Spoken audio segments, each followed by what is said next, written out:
익산 일빛교회 장권능 목사입니다. 오늘 2020년 우리 대림절 두 번째 주일, 또 12월 첫째 주일, 어렵고 힘든 가운데서도 믿음으로 주님 앞에 달려나오셔서 예배하는 우리 사랑하는 성도님들 한 분 한 분에게 우리 예수님의 탄생의 기쁨이, 또 다시 오실 우리 주님을 바라보는 소망이 더욱더 우리 마음속에 가득 채워져서 이 땅에서 위로받을 수 없는 하늘의 소망으로 위로받고 행복자로 살아가는 은혜가 여러분 한 분 한 분에게 경험되시기를 주의 이름으로 축복합니다. 세상을 살아가는 데 있어서 모두가 공통점으로 갖고 있는 소망은 행복하기를 원하는 겁니다. 우리는 누구나 할 것 없이 다 행복하기를 원하시고, 또 하나님도 우리가 하나님의 자녀로서 행복하기를 원합니다. 그러면 행복하려면 어떻게 해야 하느냐? 우리는 세상의 기준으로는 행복하기 위해서는 세 사람을 잘 만나야 행복하다고 그럽니다. 즉 세상에서 남부럽지 않게 행복하게 누리고 살려면 세 사람을 잘 만나야 하는데, 첫 번째는 아시는 것처럼 부모를 잘 만나야 그래도 우리 인생이 행복할 수 있다라고 이야기를 합니다. 대부분의 표정들이 어두워졌어요. 그래, 그럼 그렇지. 내가 강남에 있는 부잣집 부모를 만났으면 내가 익산 땅에 안 살 텐데, 진짜 우리 부모만 바꿔버렸어도 내가 더 나은 여유 있는 삶을 살 텐데, 그렇게 아쉬워하는 분들도 없잖아 있을 것 같습니다. 근데 그거 아세요? 1부 때는 학생들이 많아가지고 제가 이렇게 주관식 시험을 내서 따라서 하라고 그랬거든요. 근데 2부 때는 너무 무리인 줄 알지만 한번 해볼게요. 자녀 없는 사람은 있을 수 있지만, 부모 없는 사람은 이 땅에 어느 누구도 없다. 시작. 자녀 없는 사람은 있을 수 있지만 부모 없는 자녀는 이 지구상에 어느 누구도 없다. 그래요. 그거 하나만으로도, 부모가 존재하는 자체만으로도 우리는 이미 행복자로 살아가는 은혜가 있는 줄로 믿으시기를 바랍니다. 조심스러운 얘기지만 여러분, 자녀가 없는 사람이 생각외로 많아요. 종교를 폄하하자는 건 아니고요. 여러분, 수녀나 신부님들은 자녀가 없습니다. 정통 스님들도 자녀가 없습니다. 생각외로 자녀가 없어서 불행하거나 힘들어하는 사람들 있지만, 나름대로 자녀가 없다고 불행하다고 느끼지 않고 살아가는 사람들은 생각외로 많습니다. 네, 그건 아시죠? 이 땅에 자녀 없는 부모는 있을 수 있지만 부모 없는 자식은 이 지구상에 한 명도 존재할 수 없다라는 거. 이미 저와 여러분들은 불행을 넘어선 행복자로서의 부모가 있다라는 것만으로도 행복한 사람인 줄로 믿습니다. 오늘은 가정의 달 부모 이야기 하려고 하는 게 아니라 친구 얘기하려고 그러는 거죠. 두 번째는 여러분, 친구가 있어야, 친구를 잘 만나야 그 사람의 인생이 동반자로서 행복한 삶을 살 수 있다고 그럽니다. 우리 속담에도 그러죠. 내 주변에 친구가, 마음에 맞는 친구가 3명만 있으면 그 사람은 성공한 사람이다. 여러분에게 묻지는 않을게요. 여러분에게는 중마고우 같은, 정말 마음을 주고받을 수 있는, 희로애락을 나눌 수 있는 친구 3명이 있나요? 인디언 부족들은 친구란 내 슬픔을 등에 지고 가는 사람이라고 이야기를 한답니다. 내 슬픔을 등에 지고 가는 게 누구라고요? 친구다.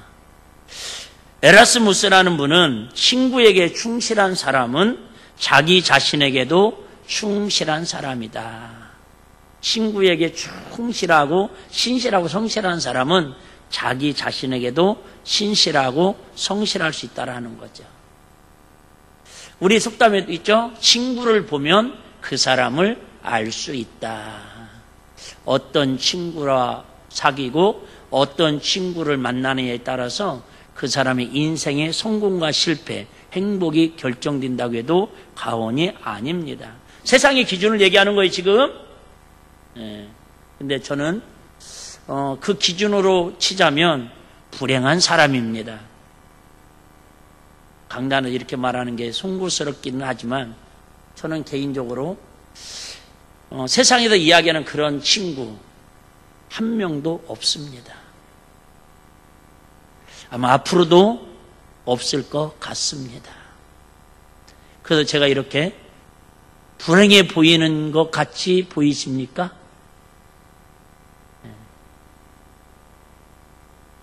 어쨌든 친구는 있어야 할 존재입니다. 그런다고 제가 또 친구 없다는 거 아니에요? 아까 얘기했죠? 나의 슬픔을 등에 같이 지고 나눌 수 있는 그런 친구가 없다라는 거죠. 세 번째는 아시는 것처럼 배우자를 잘 만나야 행복하다고 이야기를 합니다. 친구의 조건은 어떤 사람이 친구가 될 수 있습니까? 대부분의 친구의 첫 번째 조건은 나이가 어느 정도 또래가 되어야 합니다. 80 먹은 할아버지한테 나 오늘부터 친구 삼을까? 그러면요, 이게 예의가 없는 거지요. 친구는 어느 정도 나이 또래가 맞아야 합니다. 두 번째, 친구는 대부분 출신이나 고향이나 이런 것들이 같아야 합니다. 우리 초등학교 때, 중학교 때 친구들을 주로 중마고라고 그럽니다. 대부분 출신이 같을 때에 친구라고 조건을 따집니다. 객지에 나가서 친구도 고향이 같다든가 뭔가 같은 것을 엮어갑니다. 아니면 제일 중요하죠. 그러지 않을지라도 친구라면 한두 살 나이 차이가 나고 동양이 다를지라도 고향이 다를지라도 생각과 사상과 취미나 이런 것들이 같은 공감대를 형성할 수 있는 마음이 통할 때에 친구로 사귀고 그런 친구를 가까이 하기를 원합니다. 어떤 사람은 등산하는 거 좋아하는데 어떤 사람은 낚시하는 거 좋아하는 친구는요, 깊은 친구의 관계를 유지할 수 없는 거죠. 네 번째는 친구의 조건 중에 처지가 같을 때에 친구로서의 공감대를 이룹니다. 대학교를 떨어진 사람들끼리 모여서 갑자기 친해질 수가 있고요. 또 같은 직장에 들어가서 막 서러움을 당할 때에 명티 이렇게 잘리고 할 때에 어쨌든 같은 어려움이나 같은 상황에 학교에서 그러잖아요. 공부 잘하는 친구들은 대부분 공부 잘하는 친구들끼리 어울리고 꼭 그런 건 아니지만 하여튼 꼭 비행 청소년들은 꼭 비행기 안에서 같이 어울리는 아이들이 있죠. 처지가 비슷할 때에 친구로 사귈 수 있습니다. 지난주에는 우리 예수님이 이 땅에 오신 목적은 하늘 보자 영광을 버리시고 베들레헴 마구간에 친히 육신을 입고 오셔서 가장 천하게 집 한 칸 없이 월세 한 칸 없이 정말로 그렇게 사시다가 십자가에 처절하게 죽으신 이후 이 땅에 오신 목적은 예수님을 통해서 뭘 배우게 하시려고요? 온유와 겸손을 배우게 하셔서 우리 안에 하나님 나라를 이루고 살아가는 행복자로 삼으시려고 예수님이 이 땅에 오셨다라고 말씀을 드렸습니다. 오늘은 대림절 두 번째 시간으로 예수님이 이 땅에 오신 목적은 저와 여러분을 뭐 삼으러 오셨대요? 친구 삼으러 오셨다라는 거예요. 그러면 생각을 해봐요. 여러분, 예수님은 우리하고 친구가 되려면 첫째 뭐가 같아야 한다고 그랬죠? 나이가 첫 번째 같아야 하는데 우리 예수님 지금 살아계시면 2000살이 넘었습니다. 우리하고는 친구할래 할 수 없는 사이입니다. 출신도 다릅니다. 우리 예수님은 어디 출신이에요? 하나님 나라 출신입니다. 우리는 전라북도 완주군 화산면 운궁이 산골짜기에서 태어난 출신입니다. 같이 어울릴래 어울릴 수 없는 그런 관계입니다. 생각과 사상도 같을 수가 없습니다. 우리 예수님은 하나님의 뜻을, 거룩한 뜻을 이 땅에 이루시려고 오신 분입니다. 우리는 눈만 뜨면 미워하고 혈기내고 증오하고 싸우고 자기 아집과 고집 속에 살아가는 욕심덩어리, 치유의 노예로 살아가는 우리들의 모습입니다. 언감생심, 예수님하고 우리하고 친구가 된다라는 건 이건 지나가던 개가 웃을 소리다 그 말입니다. 네, 그거 아세요?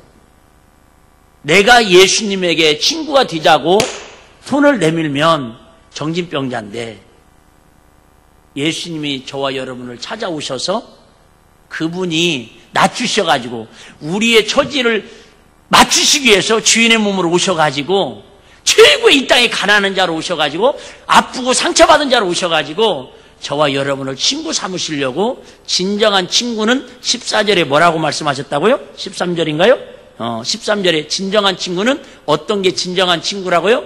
사람이 자기 친구를 위하여 자기 목숨을 버리면 그래요. 가장 진정한 친구는 어떤 게 진정한 친구라고요? 그 친구를 위하여 자기 목숨을 버리는 친구가 진정한 친구라는 거예요. 저는 이런 친구가 없어요. 나는 우리 알고 있는 친구들을 위해서 내 하나밖에 없는 목숨을 그렇게 버리고 싶은 마음 1%도 없어요. 제가 잘못 살고 있는 건 맞아요. 그런데 이 지구상에 과연 나를 위하여 대신 목숨을 버릴 만한 친구가 여러분 주변에 몇 사람이나 있을까요?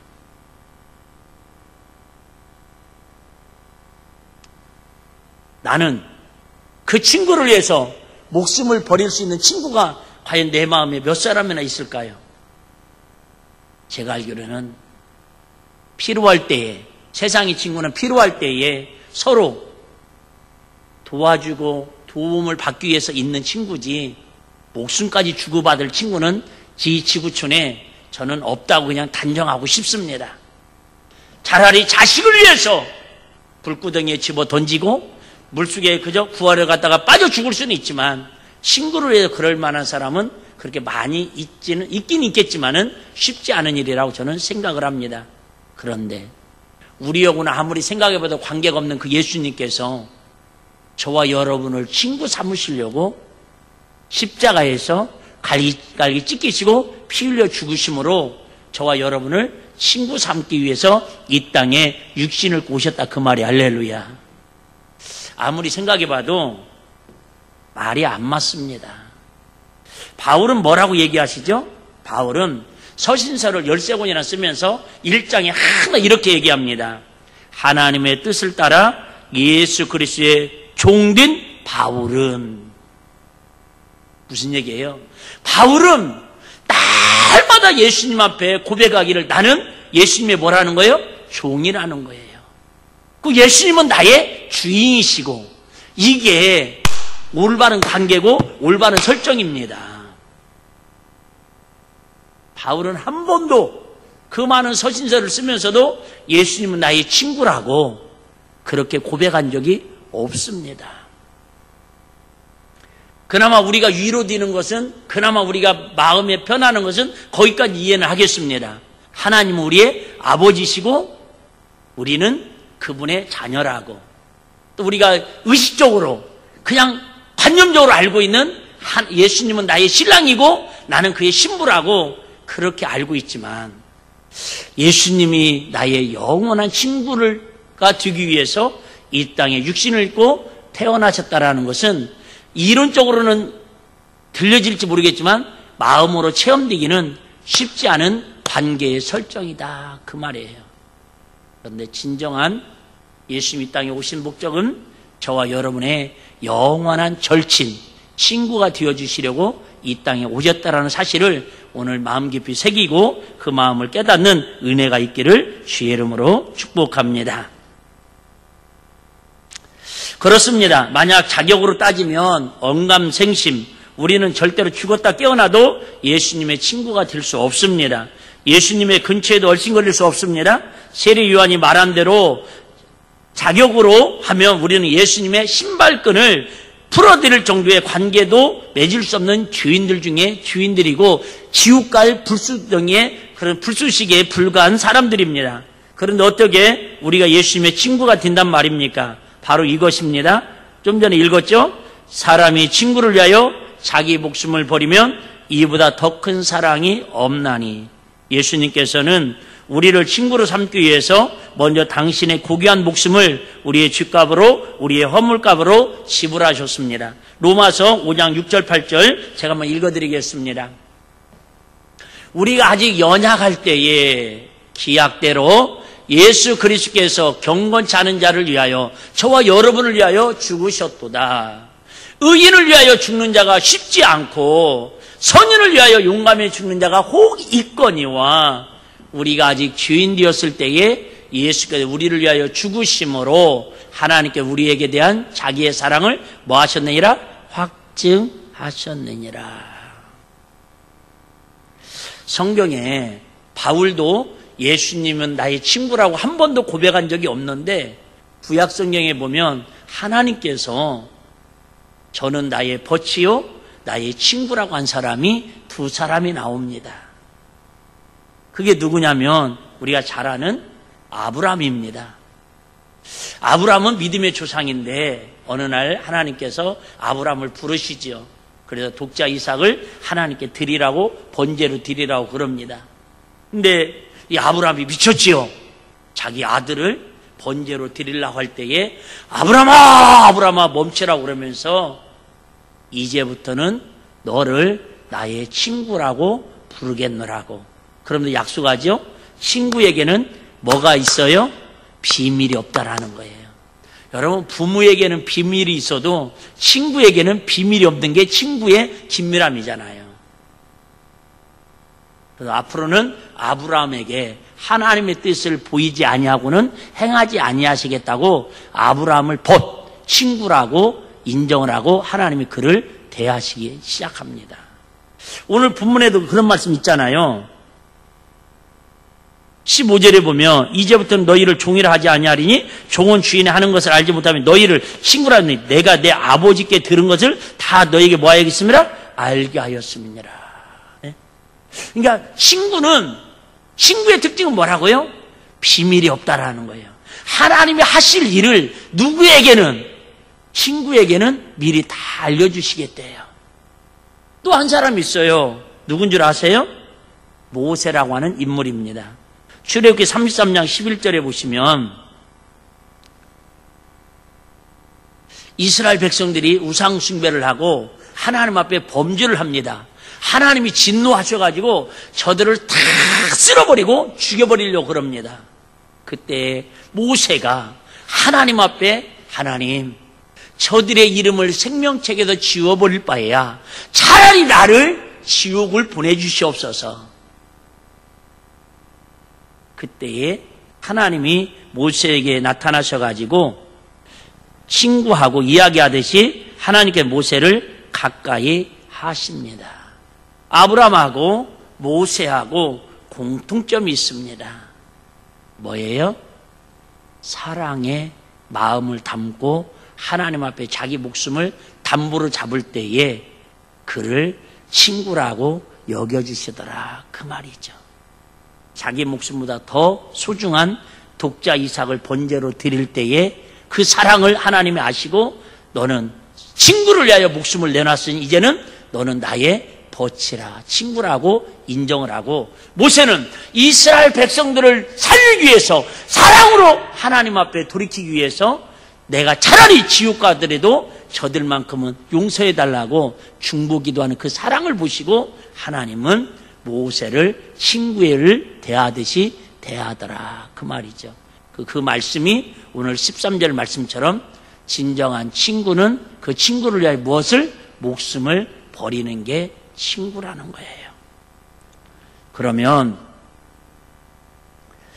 예수님께서는 무엇 때문에 우리를 친구 삼으려고 이 땅에 오셔서 십자가에 빌려 죽이기까지 우리를 사랑하셨을까? 자, 16절입니다. 자, 16절. 너희가 나를 택한 것이 아니요. 그래, 여러분. 이 말씀은 너무 중요한 것 같아요. 여러분, 친구를 대부분은 서로 마음이 맞았을 때에 통하기도 하지만 먼저 찾아가는 사람이 있습니다. 내가 너하고 친구하고 싶다고 이렇게 접근하는 사람이 있습니다. 그런데 대부분은 아까도 말씀드린 것처럼 세상적인 기준으로는 밑에 사람이 위에 사람이 친구하자고 하는 경우가 거의 없습니다. 대부분은 가진 사람이 좀 모자라는 사람에게 자기를 낮춰서 친구하자고 그러죠. 그런데 너희가, 저와 여러분이 예수님을 택한 것이 아니요, 예수님께서 저와 여러분을 택했다라는 걸 뭐래요? 친구로. 할렐루야. 여러분, 다시 얘기할게요. 아멘을 안 하니까 마스크를 썼지만, 여러분 아무리 생각해도 우리는 100가지, 1000가지, 10,000가지를 고민해봐도 예수님하고 친구들 자격이 든다 안 된다? 안 된다. 이렇게 얘기해도 여러분 가슴에 와닿지 않아요. 그게 저는 답답한 거예요. 저도 답답하고. 만약에 여러분 잘 아는 친구가 이번에 개각할 때 장관으로 임명됐다고 합시다. 여러분 표정이 이러겠어요? 아마 난리 나겠죠. 목사님 초등학교 때 동창이요. 이번에 무슨 장관 됐어요 막. 친구가 잘 된 것도 그렇게 난리 칠 텐데, 그날 그 친구가 뭐 청와대로 오라고 하겠어요? 여러분, 그런데 예수님이 친히 저와 여러분을 뭐 삼으시려고? 친구하려고 친히 택하셨다라는 거예요. 내가 예수님한테 친구하자고 맞짱 뜨자고 그랬으면 예수님이 그럼 끝난 거 아니에요?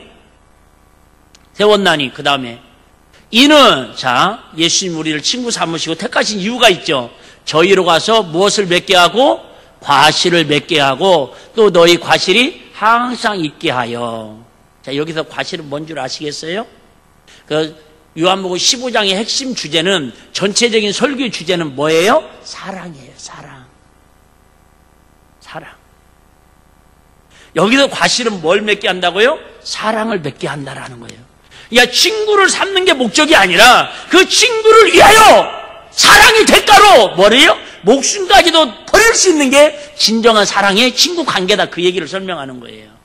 그래서 예수님이 이 성탄절이 탄생하는 의미는 12월은 이웃사랑의 날이라고 우리가 매년 이렇게 교회 표어를 같이 외치는 것은, 성탄절에 물론 우리가 뭐 연말연시에 맛있는 거 먹고 가족끼리 외식하고 성탄절 축하 발표도 하고 이런 것도 중요하지만, 예수님이 나를 찾아오셔서 친구가 되셨다면 이제는 우리 일빛교회와 저와 여러분들이 아직도 하나님의 사랑을 모르고 세상이 전부인 줄로 살아가는 저들을 향해서 우리가 예수님의 사랑을 가지고 친구가 되어주자, 그 얘기예요. 이게 성탄의 진정한 의미다, 그 말입니다. 그 얘기 하려고 이렇게 말을 돌리고 그냥 설명을 하는 거예요. 왜? 앞으로도 20년 동안 설교 더 해야 하니까. 딱 이 소리 맨날 그 소리만 해봐요. 다음 주부터 안 올 거 아니에요. 그냥 어차피 뭐 유튜브 보지 내가 뭐라 목사님 설교 들으러 가냐고. 요한복음 15장 1절 2절 한번 보겠습니다. 뭐로 내게 있어 열매를, 미안합니다. 내가 참 포도나무여 내 아버지는 그의 농부라. 뭐로 내게 있어 과실을 맺지 아니하는 가지는 아버지께 이를 제버리시고, 뭐로 과실을 맺는 가지는 더 과실을 맺게 하려 하여 이를 깨끗게 하느니라. 자, 무슨 과실을 바꿔 얘기하면 사랑의 열매를 맺지 않으면, 사랑의 과실이 없으면, 열매 없으면 찍어 던져버리겠다, 그 얘기예요.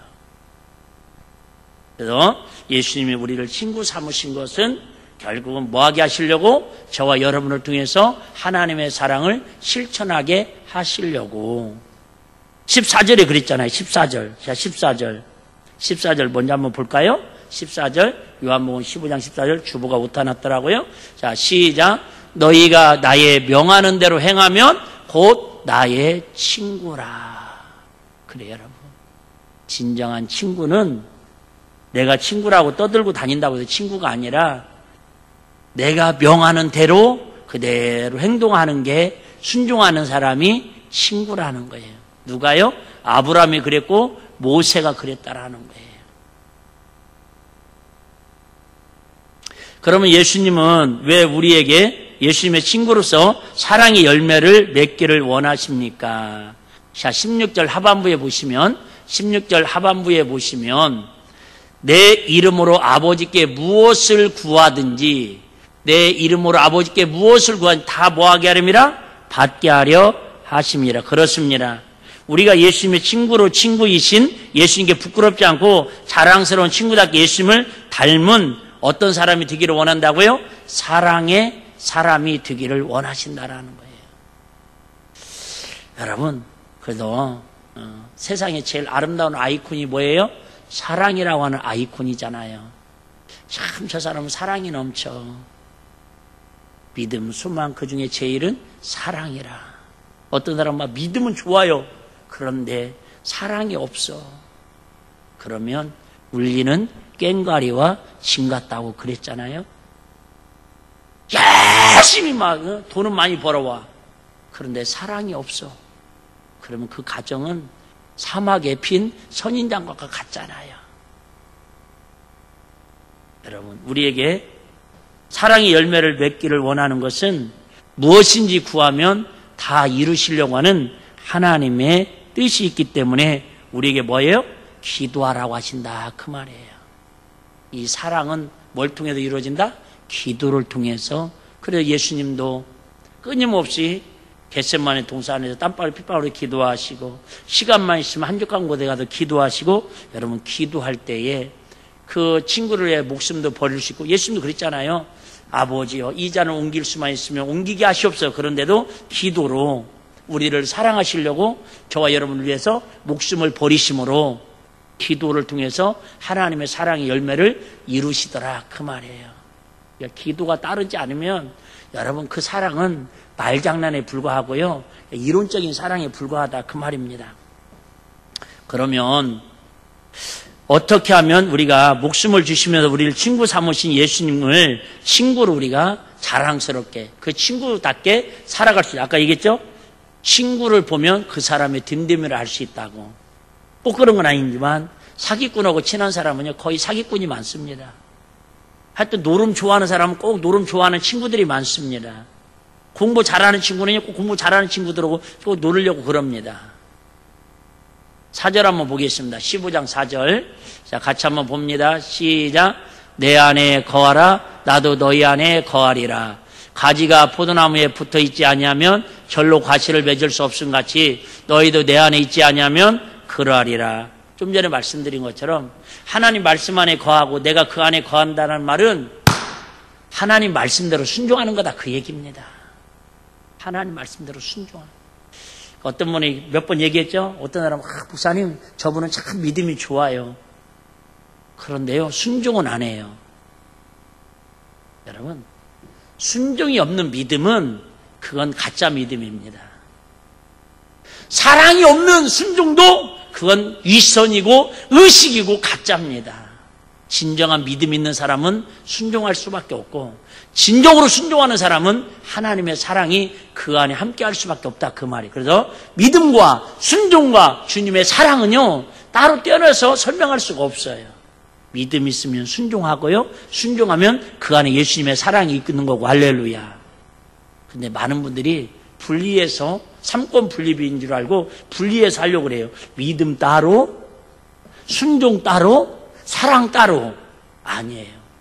그게 어떻게 보면 마귀가 우리 기독교인들을 속이는 가장 위장 전략 중에 하나예요. 막 교회 가서 사랑하는 채는 해요. 근데 기도는 하지 않아요. 인본주의.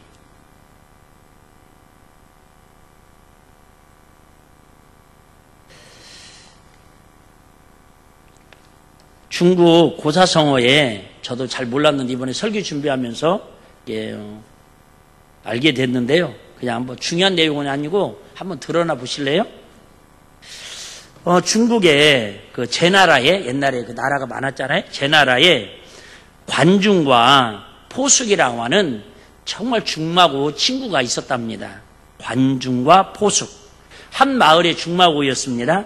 그런데 특히 이 포숙이라는 친구가 관중이라는 친구를 더 많이 사랑하고 좋아를 합니다. 같은 친구인데도 젊었을 때 관중과 포숙이 생선 장사를 같이 동업을 합니다. 동업의 특징은 뭐지요? 자본도 같이 투자하고 이익도 같이 나누는 게 동업이지요. 아니에요? 투자는 내가 해놓고 이익은 다 가져가야 돼요? 그래서 공평히 나눠야 하는데 항상 이익금이 생기면 이 관중이라는 친구가 더 많이 챙겨갑니다. 그러니까 동네 사람들이 막 욕을 합니다. 야, 똑같이 수고하고 똑같이 애썼는데, 야, 포수가 더 바보냐? 왜 저 관중이가 돈을 더 많이 챙겨가냐? 똑같이 나누어. 그럴 때마다 포수는 한 번도 그 친구를 원망하거나 그러지 않고 동네 사람들한테 이렇게 변호합니다. 그 집 식구가 우리 식구보다 많으니까 이익금을 많이 가져가는 건 당연하다고. 두 사람이 함께 전쟁에 나갔습니다. 관중은 항상 포수의 등 뒤에 숨어가지고 전쟁이 끝나면 가가지고 막 전궁을 가로챕니다.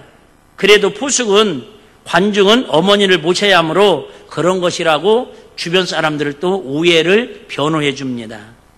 이렇게 포수는 관중을 단 한 번도 배신하지 않고 의리를 지켜주었습니다.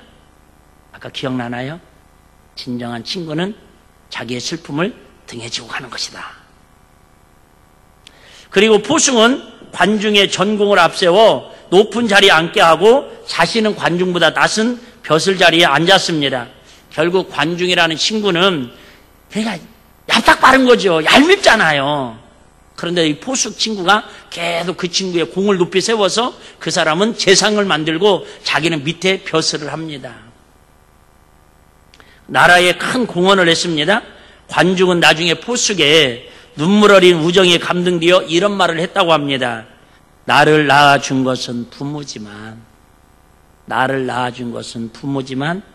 나를 알아준 것은 포수기였다. 친구였다. 관중이 큰 일을 하고 큰 인물이 될 수 있었던 것은 순전히 포수기라고 하는 좋은 친구가 곁에 있었기에 가능한 일이었습니다. 그런데 여러분, 예수님께서 우리를 위해 대신 십자가에 죽어주셨습니다. 그럴 뿐만 아니라 대신 지옥에까지 내려가셨습니다. 왜요? 예수님 우리를 알아주셨습니다.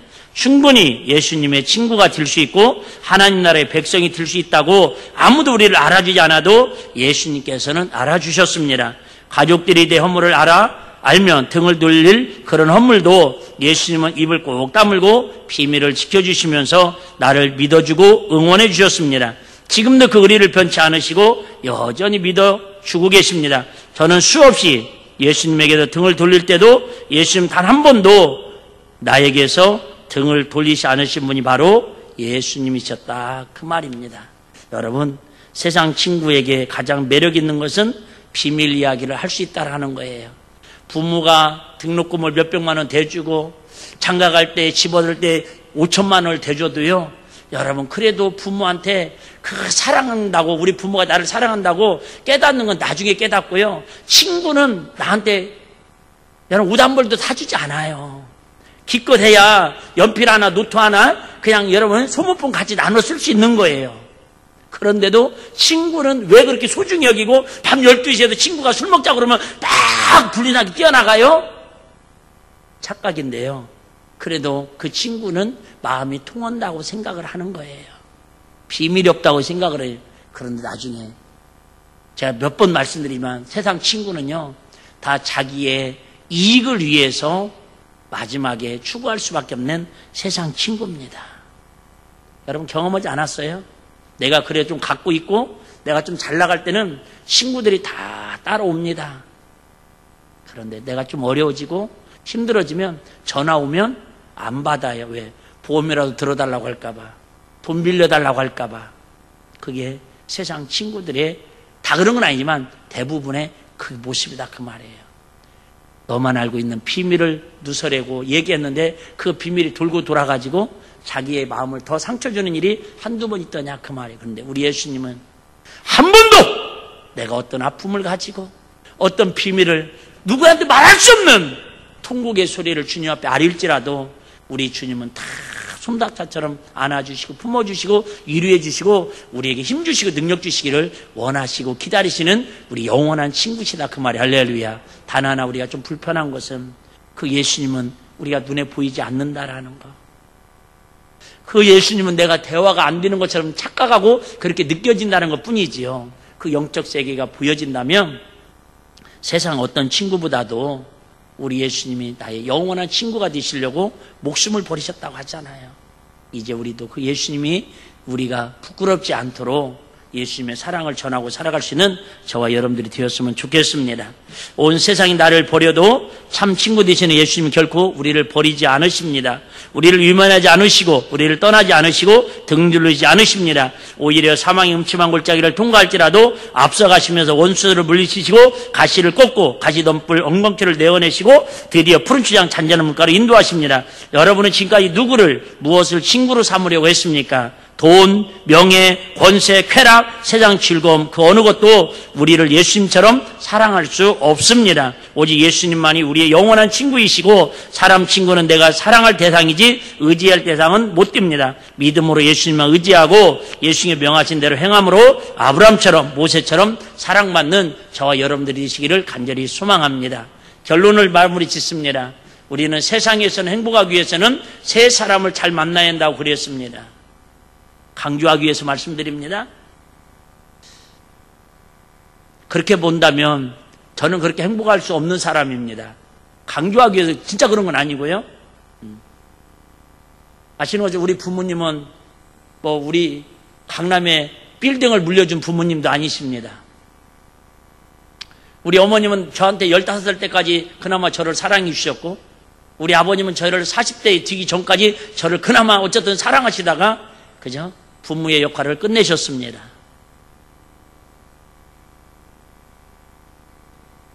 친구? 말씀드렸죠?